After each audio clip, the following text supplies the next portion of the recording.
Hi, my name's Phil. I like talking about politics, and in this video I like to discuss the hypocrisy on show in Parliament yesterday as Boris Johnson tried to justify breaking manifesto promises again and somehow blamed it on the party that's been in opposition for 4 parliaments now. But first, if you'd like to be notified of daily news and politics, please subscribe to the channel and click the bell notification icon.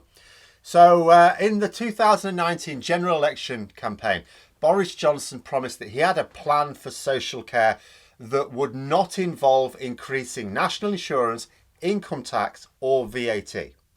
In fact, listen to this line in their manifesto. We will build a cross-party consensus to bring forward an answer that solves the problem, commands the widest possible support, and it stands the test of time. So what do you take that to mean? You take it to mean that he will work with other political parties to work out how to improve social care that all parties accept needs to be done. Now, okay, yes, I absolutely accept that the party in government can work with other parties and that there can be no agreement at the end of it, and that in that situation the government have the right to forge ahead with their plans anyway, if there isn't going to be that consensus. But Boris Johnson hasn't had a single meeting with any other party on this issue of improving social care.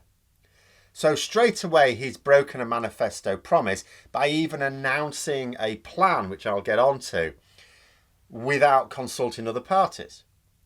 He also announced that he would be funding improvements to social care with a rise in national insurance. Now, this is also a manifesto promise broken, an explicit promise.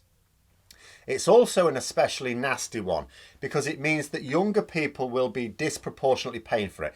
If he'd have talked about an increase in income tax, then that would still be breaking a manifesto promise, but it wouldn't be hurting the people who already struggle the most.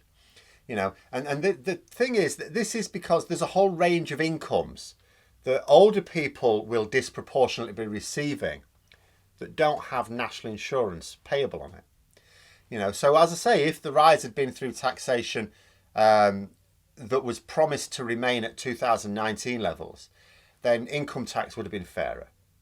It would distribute the burden more evenly. But what would be even fairer is if Johnson maintained his promise and decided that extremely wealthy people and corporations who pay little or no tax at all, maybe they should start paying into the system. Johnson tried to defend his unpopular plans, and they're unpopular in his own party as well as others, by saying that he couldn't just do nothing, as if that's the choice. I either do this ridiculous thing or I do nothing at all. Which is it to be? Well, how about you do something sensible instead? No, not an option. Ridiculous or nothing, what do you want? And after further questioning from MPs and journalists later on, the situation did get completely ridiculous. Because here's how the government tried to present this. They were going to increase funding in our social care system. Everybody agrees that it's needed, especially the Conservatives, because although they don't really like public spending at all, they know that the majority of people who need social care are also their voter base. It's largely the elderly. So the disagreement is on how it should be funded, because the Conservatives don't really want it funded at all. It's like, yeah, we need to do something because a lot of voters need social care. We don't really want to pay for it. When I say we don't want the state to pay for it because we need those state funds to be spent on lucrative contracts so that we can become millionaires. But the government have chosen this method of funding, which has annoyed, as I say, some in their own party and some sections of their own media. But at least the funding will be coming and the system will get better. Harsh on younger people, and it really is, because bear in mind that the aim of the Conservatives with this social care is to allow people to access social care without being forced to sell their homes. That's the idea, which is nice. But to pay for it, they're going to charge younger people who already can't afford to break into the overheated housing market. It's like, these people who own their own homes, we don't think they should be forced to sell up. I would agree with that. But in order to stop these people being forced to sell the homes that they own, people who can't even afford to get on the housing ladder are going to pay for it instead. But this isn't even a case of overburdening a section of the society that the Conservatives will always overburden because they don't vote in large numbers. Little hint there. But social care isn't even going to see the benefit. Like, the government presented this in Parliament as, we're going to improve funding for social care, but it doesn't. The Health Secretary, Sajid Javid, I have to keep saying that because we have to keep remembering he is now the Health Secretary because he's been a bit quiet lately. He was forced to admit that he wasn't able to say how much money was actually going to go into social care or even when it would get it. When it would get anything. This is the Cabinet Minister for the Department of Health and Social Care. He's the pissing head of the department. He cannot even say how much money social care will get or when it will get anything at all. NHS bosses were quoted as saying they reckoned it would take 10 years, which is basically saying not at all. No government really has plans for 10 years' time. They talk about, we're going to do this thing, and then there's the 10 years' time. You would have to have won a minimum of 2 further general elections by then. In most cases, you're not going to be on the same leader by then. So what does this tell you? If the Health Secretary cannot tell you how these spending plans are broken down when it's his department who makes the budget, it's the Treasury who provides the funding, but it's his department that goes, right, we want to spend this much here, this much here, this much here. Go to the Treasury with their plans. Can we have the money for it, please? The Treasury have said, yeah, you can have the money now, obviously under duress, because I don't think Rishi Sunak wanted to. But where's the plan? You know, if Sajid Javid can't say how much is going into social care or when it's going into, what does that tell you? It tells you there are no plans here. None at all. This isn't raising national insurance to pay for more funding for social care. This is just a tax raising exercise. That's it. End of story. The government promised not to raise taxes, or 3 specific taxes in 2019. Now, I remember the Financial Times at the time reviewing the Conservative spending plans and saying, this doesn't seem feasible without tax rises. Now, being a Tory supporting newspaper, it didn't hammer the spending plans. It didn't say, these costs don't add up. But not being the clown paper like the Express, it was also forced to furrow its brow. It also couldn't say, oh yeah, this sort of works.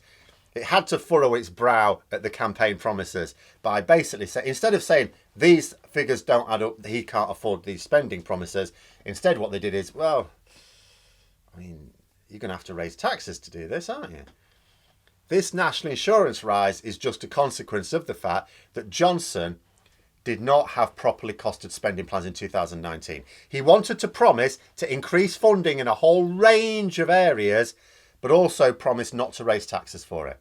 That way, he appeals to people in basically outside the south of England, but where he got the most gains was in the north of England, by saying, oh, we're going to do all these spending plans, but to keep on side the people in the south of England, but you're not going to have to pay for it.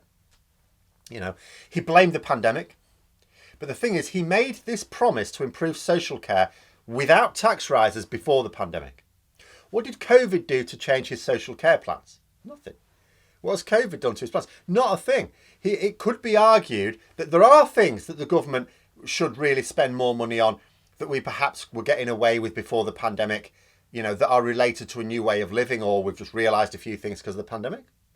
We could invest more in better ventilation in schools, have bigger schools with more room in the classrooms, you know, improving our intensive care unit capacity to deal with emergencies like this. And all those things you might say, well, that needs more funding. We may have to break our manifesto promise and raise some taxes for this. You may say that. But social care was identified as a problem that needed more funding in 2019, when he said he was going to provide that funding without tax rises. Why doesn't he just do that? What he's doing now is actually completely reversing it, because he was going to increase funding for social care and not raise taxes. Now what he's doing is raising taxes and not funding social care. And in amongst all this, where's the 350 million quid a week that he personally promised to give the NHS? You know, when we left the EU. We've left the EU. We've left the customs union single market. His Brexit is as done as it's going to be with him in charge. Where's the 350 million quid a week? What's that you say? It doesn't exist. What? We now have to spend way more than EU membership costs just to manage the insane trade barriers that we've erected. What's that? Apparently, sovereignty doesn't make you any money. How interesting.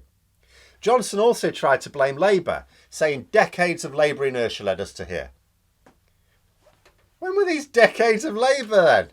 I mean, in terms of campaigning, yeah, actually, it's been pretty bloody inert. But in my lifetime, there have been 16 years of Labour government to 29 of the Conservatives.